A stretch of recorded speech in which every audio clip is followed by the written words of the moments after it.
Pure രോമാഞ്ചം, എജ്ജാതി innings അങ്ങനെ തന്നെ പറയണം. 227 പോലൊരു ടാർഗറ്റ് അവിടെ LSG അവിടെ പ്ലേസ് ചെയ്യുന്നു. അത് ചേസ് ചെയ്ത RCB 18.4 ഓവറിൽ 230 അടിച്ച് മാച്ച് ഫിനിഷ് ചെയ്യുന്നു. അങ്ങനെ ക്വാളിഫയർ 1 കളിക്കാൻ പോകുന്നു. എന്തൊരു കിടിലം മാച്ചാണല്ലേ. ആദ്യം ബാറ്റ് ചെയ്യാൻ ഇറങ്ങിയ LSGക്ക് വേണ്ടിയിട്ട് അവിടെ മാർഷിൻ്റെയും അതോടൊപ്പം തന്നെ ഈ സീസണിൽ യാതൊരു രീതിയിലും തിളങ്ങാൻ സാധിക്കാതെ വന്ന ഋഷഭ് പന്തിനെ കിടിൽ ഇന്നിങ്സുകളാണ് സ്കോർ ഉയർത്താൻ സഹായിച്ചിട്ടുണ്ടായിരുന്നത്. ബോളിംഗ് സൈഡിലേക്ക് വന്നു കഴിഞ്ഞാൽ വലിഞ്ഞു കയറി അടിമേടിക്കുന്ന എല്ലാ ബോളേഴ്സിനും നമ്മൾ കണ്ടു RCB സൈഡിലേക്ക്. എന്നാൽ അവിടേക്ക് നോക്കിക്കഴിഞ്ഞാൽ മികച്ച രീതിയിലായിരുന്നു ബോൾ ചെയ്തിട്ടുണ്ടായിരുന്നത് നുവാൻ തുഷാരയും അതോടൊപ്പം തന്നെ കൃണാൽ പാണ്ഡ്യയും. എന്നാൽ കൃണാൽ പാണ്ഡ്യ എന്തുകൊണ്ടാണ് 2 ഓവറിൽ ഒതുക്കിയെന്ന് മനസ്സിലാകുന്നില്ല. 2 ഓവറുകൾ കൂടി അവിടെ കൊടുത്തിരുന്നെങ്കിൽ കുറച്ചുകൂടി സ്കോർ ഒന്ന് ഒതുക്കാൻ സഹായിക്കുമായിരുന്നു, അല്ലെങ്കിൽ സാധിക്കുമായിരുന്നു. എന്തായാലും തിരിച്ച് ബാറ്റിംഗിന് ഇറങ്ങിയ റോയൽ ചലഞ്ചേഴ്സ് ബാംഗ്ലൂരിനെ സംബന്ധിച്ച് വലിയൊരു മാമത്ത് ടോട്ടൽ തന്നെയായിരുന്നു ചേസ് ചെയ്യാനുണ്ടായിരുന്നത്. എന്നാൽ കറക്റ്റായിട്ട് ആ ഒരു സ്കോർ കട്ട് ഡൗൺ ചെയ്യുന്ന രീതിയിൽ തന്നെയായിരുന്നു കോഹ്ലിയുടെയും അതോടൊപ്പം തന്നെ സോൾട്ടിൻ്റെയും പോക്ക്. അങ്ങനെ സോൾട്ടിൻ്റെ വിക്കറ്റ് ആദ്യം വീഴുന്നു, പക്ഷേ കുലുങ്ങാതെ കോഹ്ലി മറു സൈഡിൽ കളിക്കുന്നുണ്ടായിരുന്നു. രജത് പട്ടിദാർ വന്നിറങ്ങുന്നു. രജത് പട്ടിദാറിന് കാര്യമായിട്ടൊന്നും ചെയ്യാൻ സാധിക്കുന്നില്ല. അദ്ദേഹത്തിൻ്റെ വിക്കറ്റ് അവിടെ പോകുന്നു. പിന്നീട് വന്ന ലിയാൻ ലിവിങ്സ്റ്റൺ ആദ്യ ബോളിൽ തന്നെ വിക്കറ്റായി പോകുന്നു. അതിനുശേഷം മയങ്ക് അഗർവാൾ വരുന്നു. കിടിലനായിട്ട് കളിക്കുന്നു എന്ന് തോന്നിപ്പിക്കുന്ന രീതിയിൽ ഷോട്ടുകൾ അടിച്ചത് തന്നെ വിരാട് കോഹ്ലിയുടെ വളരെ വളരെ കോൺഫിഡൻ്റ് ആണ്.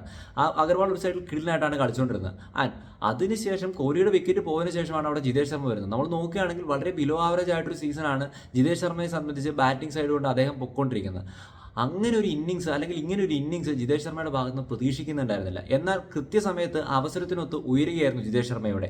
ഒരു സൈഡിൽ അഗർവാളിനെ കൂട്ടുപിടിച്ച് 33 ബോളിൽ 85 റൺസിൻ്റെ ഒരു കിടിലൻ ഇന്നിങ്സ് തന്നെയാണ് കളിച്ചിട്ടുള്ളത്.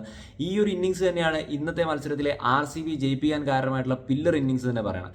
എന്തായാലും RCBയെ സംബന്ധിച്ച് വളരെയധികം കോൺഫിഡൻസ് നൽകുന്ന ഒരു കാര്യമാണ്. മിഡിൽ ഓർഡർ ഇത്രയ്ക്കും സ്ട്രെങ്ത് ആയിട്ടുള്ള ഒരു ഗെയിം കളിച്ചത് അവരെ സംബന്ധിച്ച് ഭയങ്കര കോൺഫിഡൻസ് ഉണ്ടാക്കും. കാരണം അവരുടെ മിഡിൽ ഓർഡറിൽ കുറച്ച് താളപ്പിഴകൾ അല്ലെങ്കിൽ കുറച്ച് പിശകുകൾ ഉണ്ടെന്നൊന്ന് തോന്നിപ്പിച്ചിട്ടുണ്ടായിരുന്നു. പക്ഷേ അതിനൊക്കെ മറികടക്കുന്ന രീതിയിൽ തന്നെയാണ് ഇന്നത്തെ ഈ ഒരു ഇന്നിങ്സ് അവിടെ ജിതേഷ് ശർമ്മയുടെ ബാറ്റിൽ നിന്ന് പറഞ്ഞിട്ടുണ്ടായിരുന്നത്. കിടിലൻ ചെയ്യുന്നത് തന്നെ പറയണം. ഒരിക്കലും ആരും എക്സ്പെക്ട് ചെയ്തിട്ടുണ്ടായിരുന്നില്ല. പിന്നെ വേറൊരു കാര്യം പറയാനുള്ളത്, ഫീൽഡിംഗ് സൈഡിൽ LSG അകമഴിഞ്ഞ് സഹായിച്ചിട്ടുണ്ടായിരുന്നു. വളരെ മോശം ഫീൽഡിലേക്കായിരുന്നു LSGയുടെ സൈഡിൽ നിന്ന് കാണാൻ സാധിച്ചിട്ടുണ്ടായിരുന്നത്. ഒരു സീസൺ ഫിനിഷ് ചെയ്യുന്ന കിടിലം ഫിനിഷോടുകൂടി പോകാമെന്ന വ്യാമോഹമായി വന്ന LSGയെ ശരിക്കും തച്ച് തകർത്ത് കളിക്കുകയായിരുന്നു RCBയുടെ ഈ ഒരു വിജയം എന്ന് പറയാൻ. അങ്ങനെ ക്വാളിഫയർ 1 കളിക്കാൻ പോവുകയാണ് RCB. ഈ സീസണിലെങ്കിലും ഫൈനൽ കപ്പടിക്കുമോ എന്ന് കാത്തിരുന്ന് തന്നെ കാണാം. എന്തായാലും ഇന്നത്തെ മാച്ച് കാണാത്തവർക്ക് വലിയൊരു നഷ്ടം തന്നെയാണ്. കിടിലൻ മാച്ച് തന്നെ വിശേഷിപ്പിക്കാം ഈ ഒരു മാച്ചിനെ.